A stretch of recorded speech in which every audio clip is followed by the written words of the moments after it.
자, 이번에는 특검 수사 상황 좀 볼 텐데요. 김건희 특검에서 오늘 김건희 씨와 더불어서 그 집사게이트 김예성 씨 그리고 건진법사 전성배 씨 동시에 불렀어요. 네.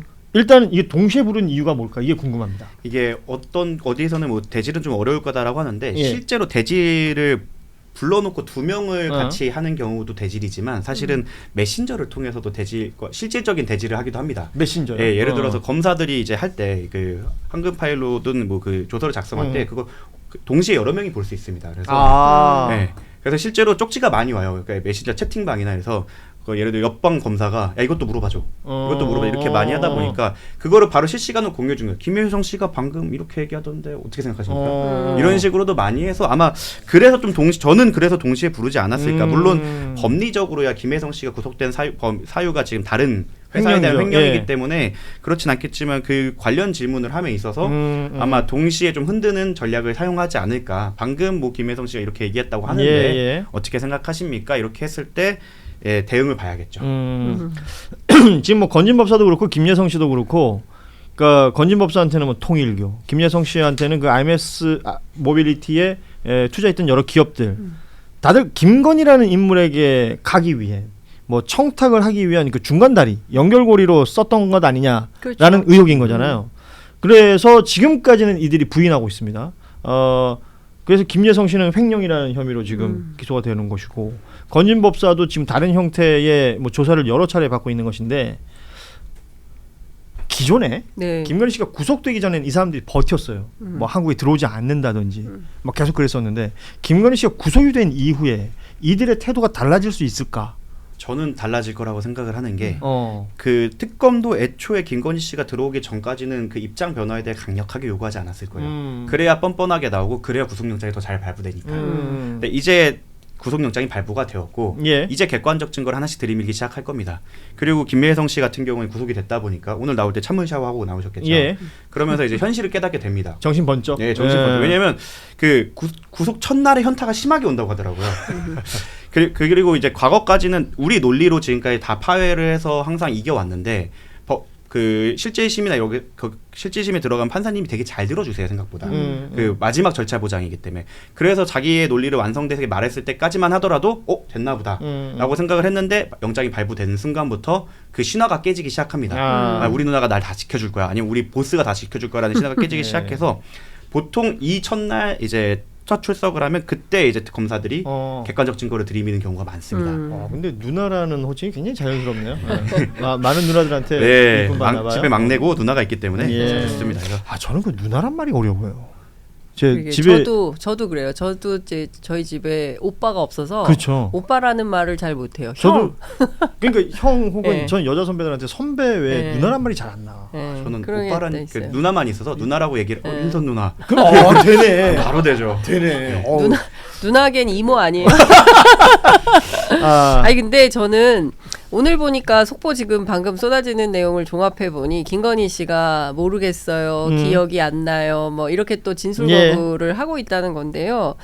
저는 모든 피고인들이 저는 각자 도생의 길로 돌입했다라고 생각합니다. 그러니까 김건희 씨는 김건희 씨대로 모든 죄를 윤석열한테 떠밀고 아유 나는 몰라요, 전 아무것도 아닌 사람이에요. 우리가 다시 만날 수 있을까? 그러니까 우리는 만나고 싶지 않을 거예요. 그러나 법정에서 만날 겁니다. 공동 정범이기 때문에. 그런 거 포함해서 김건희는 김건희대로 또 김혜성은 김혜성대로 건진은 왜 구속을 안 시키는지 모르겠어요. 이 건진 좀 미스테리합니다. 왜냐하면 관복만 하더라도 너무나 많은 미스테리가 있는데 이 사람에 대해서는 영장을 넣으면 기각됐기 때문에 근데 이제 이제 또 김건희 씨 권력이 또 윤석열 권력이 다 안으로 들어가 버렸기 때문에 이제는 해도 되지 않을까라는 생각이 특검이 생각이 있겠죠. 근데 그런 것들을 종합해 보면 김건희, 윤석열을 포함한 모든 이 사건 관계자들은 다 범죄의 딜레마에 빠질 수밖에 없어요. 일단 내가 살아야 되기 때문에 나의 그 형량을 줄이기 위해서 당장 그 서희건설 이봉관 회장만 하더라도 자기도 쌍벌 규정에 따라서 뇌물죄를 준 사람 받은 사람 둘 다 처벌받기 때문에 안 하고 싶었겠지만 어쨌든 이게 제일 싸다라는 판단 속에서 자수서를 쓰고 현물도 제출하고 이런 거 아니겠어요? 그리고 막상 받아보니까 귀걸이는 또 빠졌다는 거잖아요. 그렇죠. 예? 그러니까 이런 내용들을 종합을 해보면 지금 모두가 다 지금 아노미 상태일 거라고 생각을 하고 김건희 씨도 지금 자기 방어가 잘 안 되니까 모른다, 기억이 안 난다 이렇게 하고 있는 게 아닌가 싶습니다. 그게 포인트입니다. 그 전까지는 자신만의 논리나 궤변을 들여놓다가 이제부터 모른다로 하고 있어요. 윤석열도 똑같았습니다. 그러다가 이제 아예 출정 거부까지 하고 있는 게 이제 꼬여간다는 걸 본인이 직접 느끼게 된 거고 김예성 씨 같은 경우에도 맨 처음에 귀국했을 때는 전략적인 워딩을 썼어요. 마치 그 김건희 씨를 비난하는 척하면서 사실은 범죄 혐의 자체를 다 부인을 했었는데 예. 이제 나왔을 때나 흘러나오는 워딩이 점점 달라질 겁니다. 그리고 점점 말수가 줄어들게 돼 있습니다. 그게 전형적으로 망해가는 변론의 특징인데. 아니 근데 김혜성 씨는 그러니까 김혜성 씨는 베트남으로 도주한 이후에 다시 그 인터폴 적색 수배를 받고 나서 여권 만료 하루 전날 귀국할 때에 전에 예. MBC가 수사에 영향을 줄까봐 보도하지 않다가 막판에 공개한 영상이 있어요. 아하. 그걸 보면 호텔 엘리베이터 안에서 뭐 마치 자기는 굉장히 그 오래전에 그 출국을 준비했던 것처럼 주장했지만 그 뭐 여행 가방에 그렇죠. 뭐에 급하게. 해가지고 마치 왜 우리가 서울역에서 자주 만나는 그분들의 스타일처럼 바리바리 짐을 싸가지고 다녀요. 아이도 바로 그 호텔 5성급 호텔인가요? 네. 바로 옆에 있는 국제학교를 보내고 뭐 이런 등등을 보아할 때 김예성 씨가 본인의 도주 행각에 대해서도 거짓말을 굉장히 많이 했고 그리고 184억에 대해서도 자본 잠식인 상태에 그렇게 유수의 대기업들이 왜 30억, 50억씩 냈겠어요. 김건희 씨와 만나는 어떤 다리, 연결고리 입장에서 김예성을 활용해야 하려고 했었던 거지. 김예성네 회사가 자본 잠식인데 그거 뭐 있다고 딱 그거 표 보면 안 돼. 거기다가 돈을 그렇게 넣겠습니까? 근데 그 말도 안 되는 주장을 계속 하고 있는 것이고 그 주장은 아마 이미 특검의 수사를 통해서 다 논리는 박살났을 거라고 생각합니다. 지금 언론 보도를 통해서 나오는 이야기들은 이제 김예성 씨가 하는 주장이에요. 특검이 그 논리를 어떻게 깨고 있다는 건 오히려 보도가 안 되고 있습니다. 따라서 마치 그런 일이 대단한 일인 것처럼 보도가 되는지는 모르겠으나 일단 말이 안 돼요. 그리고 그렇잖아요. 점점 그 말이 안 되는 것들이 점점 더 옹색한 변명으로 바뀌기 시작할 겁니다. 그렇죠. 이어져 가는 과정들을 우리가 봐야 될 거고 특검 수사는 이제 그걸 또 중심으로 해서 그의 논리를 깨기 위한 그리고 또 다른 뭔가 증명할 수 있는 증거들이나 이런 것들을 제시했을 때 김예성이라는 인물이 어떤 반응을 보일까 이런 것들도 중요할 것 같고 우리가 잊지 말아야 될 게 미랑 이기훈 선생.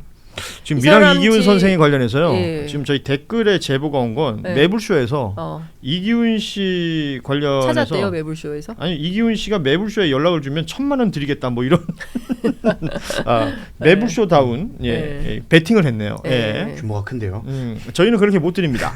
될 수 있으면 매불쇼로 연락하시기 바랍니다. 저희한테 연락하지 마십시오. 1,000만 원 줘도 안 올 것 같은데. 그렇죠. 예. 지금 이기훈 씨는 오히려 그의 신병의 안전이 오히려 걱정됩니다. 이럴 때는 서울구치소가 제일 안전합니다. 뭐 그런 얘기를 많이들 하잖아요. 네. 그리고 신원을 실제 누가 보호하고 있다는 얘기도 들리긴 하던데 뭐 서울 모처에 있다 예. 뭐 이런 얘기까지 나오긴 하는데 여하튼 수사에 적극 협조하는 게 본인에게 큰 도움이 될 거다라는 말씀을 좀 드리겠습니다.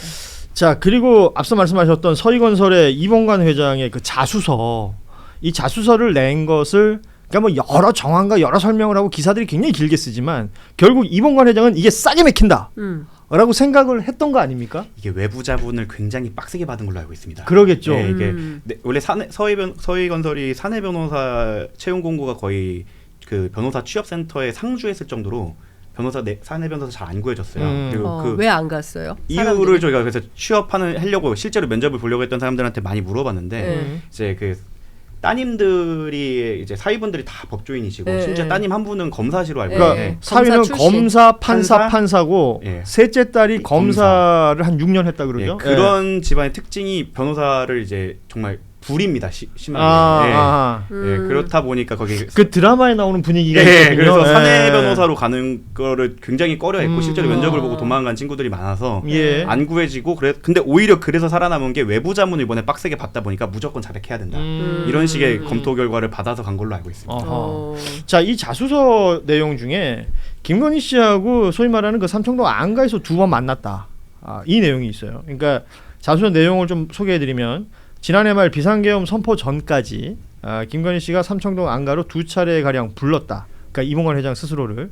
그리고 이 선물을 돌려준 이후에 김건희 씨하고는 연락이 뜸해졌지만 김건희 씨가 마음이 아주 괴로워서 성경 이야기를 듣고 싶다고 요청해 와서 거기에 응한 것이다. 그러니까 선물을 돌려줬다는 걸 강조하고 싶었던 것 같은데 반클리프 아펠이라는 이 목걸이 선물 받고 돌려줄 때 얘기들을 정리해 놓기도 했고 그 선물을 할 때 그러니까 왜 선물을 했느냐 그 내용 중에 김건희 씨가 괜찮은 액세서리가 없었는데 선물을 주셔서 너무 고맙다. 뭐 이런 얘기를 했다는 거 아니에요? 그리고 23년 말에서 24년 초 그 사이에 그 전에 빌려주신 물건을 잘 사용하고 돌려드린다라는 말을 했다. 이게 돌려줬다라는 것을 강조하는 내용들이 계속 들어 있어요. 이게 뭐냐? 이게 정황상 그 22년 6월에 나토 순방 갈 때 우리 말하는 그 나토 3종 세트, 네. 예, 여기에 대해서 논란이 되니까 그때 지인에게 빌렸다라는 해명을 했었잖아요. 빌렸으면 돌려줘야 된다라는 게 이게 맥락이 이어지니까. 그때 받았던 걸 돌려줬다는 거 아닙니까? 아니 근데 이게 특정이 안 되고 있어요. 어느 시점에 돌려준 그러니까요. 건지. 예. 자수서에는 그렇게 날짜가 네. 시기를 말하고 있지만 아무도 모르는 거죠. 전혀 믿을 수가 없는 사실이죠. 그렇죠. 아무튼 근데 빌렸다라는 귀걸이는 걸 왜 안 줘? 그러니까 귀걸이는 왜 안 주는 거예요? 이상하잖아요. 어디서 하나 잃어버렸나? 아니요. 그거는 제가 보기에는 뭐 귀걸이까지 줘. 저는 오히려 이게 그거 아닐까요? 설득력 있는 게 최근에 돌려주려고 했는데 그게 숨기다 보니까 어디다 놨는지 모르다가 그렇지. 더 설득력이 있는 것 같아요. 그래서 제 생각에 이 자습서를 고지고대로 믿을 수는 없고 가장 자기네가 싸게 끊을 수 있는 시나리오를 만든 거예요.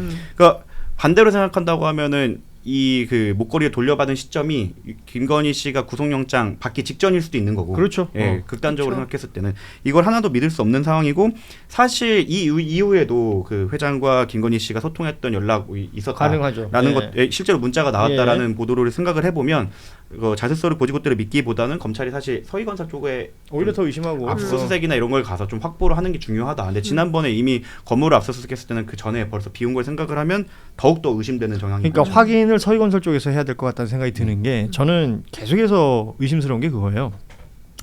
거짓말이 거짓말을 낳지 않습니까? 그럼요. 그러니까 나토 순방 당시에 왜 재산 목록에 없냐라는 지적에 빌렸다라고 말한 것에서부터 꼬인 거예요. 빌렸으니까 돌려줘야 되는 것이고 빌렸다 그랬는데 그 스페인 현지에서 빌렸다 그랬다가 한국에 있는 지인한테 빌렸다 그랬다가 뭐 소상공인한테 샀다 그랬다가 막 말이 꼬인단 말이에요. 그래서 빌린 거를 만들려고 했는데 진짜 진품이 나오면 이건 판이 커지거든. 그러니까 갑자기 모조품이라는 단어가 등장해요. 그러면서 이 모조품을 어디다 짱 박아야 되냐. 친인척을 찾다 보니까 저쯤이 적당할 것 같다라고 본 게 오빠 장모집이 아니겠느냐.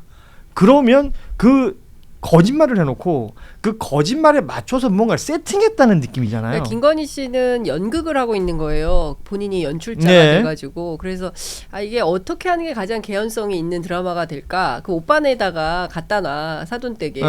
그리고 처음에 그 이우환 화백의 그림도 가품이라고 주장을 그랬습니다. 했잖아요. 네. 그런데 그 정품 인증서하고 같이 있는 사실상 진품이라고 특검팀은 보고 있는 것이고 그리고 거기다- 경매 자체가 있었던 것부터 이렇게 연결되는 그렇죠. 라인들이 있으니까. 그러니까 지금 그게 대만에서 샀던가요? 대만인가? 어디서 사가지고 그렇죠. 인사동의 대만에서- 업자를 통해서 이게 김건희 씨한테 경매가 있었던 거죠. 예, 어떻게 흘러갔는지 그 업자들을 뭐 추적하고 있다는 특검의 수사 소식이 전해지기도 했는데 중요한 포인트는 김건희 씨가 여기저기에 이러저러한 장치를 숨겨놓고 수사에 혼선과 방해를 하고 있다는 게 핵심 포인트인 것 같습니다. 그렇지. 그런데 예. 그런 것들이 다 발각이 되는 거예요. 본인들이 전혀 예기치 못한 예. 상황에서 아마도 특검이 구속영장 실질심사를 할 때 서희건설 이봉관 회장의 자수서와 진짜 목걸이하고 가짜 목걸이를 동시에 동시에 들고 탁 내놓고 했을 거라고 생각 못했을 거예요. 그러니까 갑자기 막 토할 것 같다고 막 아프다고 그랬다는 거잖아요. 얼마나 이게 딱 당황스러우면 그런 얘기를 했겠어요. 그리고 본인도 그런 생각했겠죠. 암만 생각해도 서희건설 이봉관 회장이 그거 못 내나. 왜냐하면 자기도 감옥 가는데 그렇게 하겠어? 라는 생각을 했겠죠. 그러나 이봉관 회장 측에서는 최대한 특검의 수사에 협조하면서 내가 살 길을 궁리하자 이런 판을 짠 거죠. 그러니까 서로 각자의 짠 판이 이렇게 다르게 드러나면서 결국에는 김건희 씨의 발목을 잡는 큰 요소가 된 거다. 예. 사실 엄밀하게 따지면 그 가짜 모조품을 장모집에 갖다 놓은 건 위계에 의한 공무집행 방해고 그 장모님이 그 집에 놓는 걸 허락을 했으면 그 부분도 방조거나 공동전범이 될 수 그렇죠. 있기 때문에 사실 다 처벌받아야 맞습니다. 자. 저는 제일 웃긴 게 그거예요. 괜찮은 악세사리가 없었는데 너무 잘 됐다라고 넙죽 받았다는 거잖아요. 그렇죠. 그게 공직자 부인이에요. 예? 그리고 대통령 하기 전에 검찰총장을 했어요. 그렇죠. 중앙검사장을 했어요. 세상에 동네 공무원 그 구급 공무원 부인도 누가 야쿠르트 하나 주면 이거 김영란법 때문에 받으면 안 된다고 생각해요.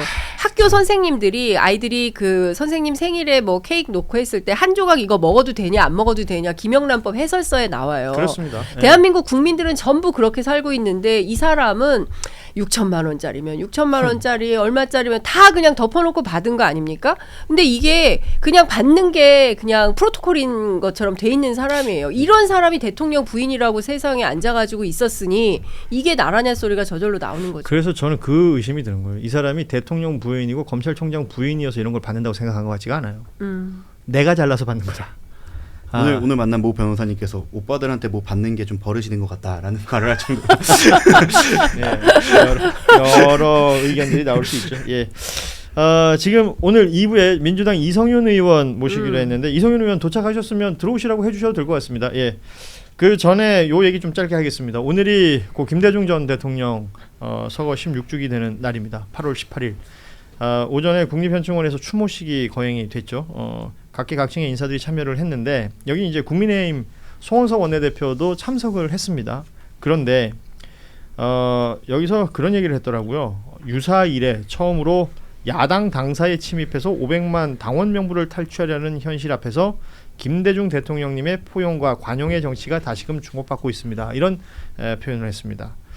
지금 추모식에 가서 이런 이야기를 할 때인가? 저는 그 생각이 들던데. 아니, 그러니까 여기도 팩트가 틀려요. 500만 당원 전체의 명부를 가져가겠다는 게 아닙니다. 예. 네, 김건희 특검팀에서 원하는 것은 21년부터 24년 사이에 입당한, 입당한 입당 원서를 쓴 당원들 가운데 통일교 관계자들이 얼마나 되는지를 파악해 보기 위한 거예요. 그래서 임의제출 형식으로 주는 당원 명부 가지고 가겠다는 거예요. 근데 그걸 막겠다고 지금 뭐 일종의 농성을 하고 있질 않나 뭐 이런 등등을 하니까 이 자체가 민주주의를 그 무력화시키는 짓을 본인들이 하면서 어디서 김대중 대통령님의 그런 얘기를 합니까? 그 포인트가 야당이 아니라 자신들의 피의 사실이어야죠. 피의 사실. 네, 예. 거기 그거를 뭐 특검이 혼자서 한 게 아니라 법원이 발부한 영장입니다. 예. 대한민국 사법부가 너네의 피의 사실을 확인하기 위해 이 정도의 압수수색이 필요하다고 인정한 내용을 도대체 야당이라는 이유만으로 막을 수 있다는 거는 사실 그게 오히려 헌법적 가치를 넘어서는 일이죠. 그래서 압수수색 영장에 보면 그 영장에 다 적혀 있잖아요. 뭐뭐뭐 본다고. 거기에 500만 당원이라고 적혀 있나요? 아니겠죠. 아니겠죠. 그래서 제가 이 부분이 조금 문제가 되지 않겠느냐 생각이 드는데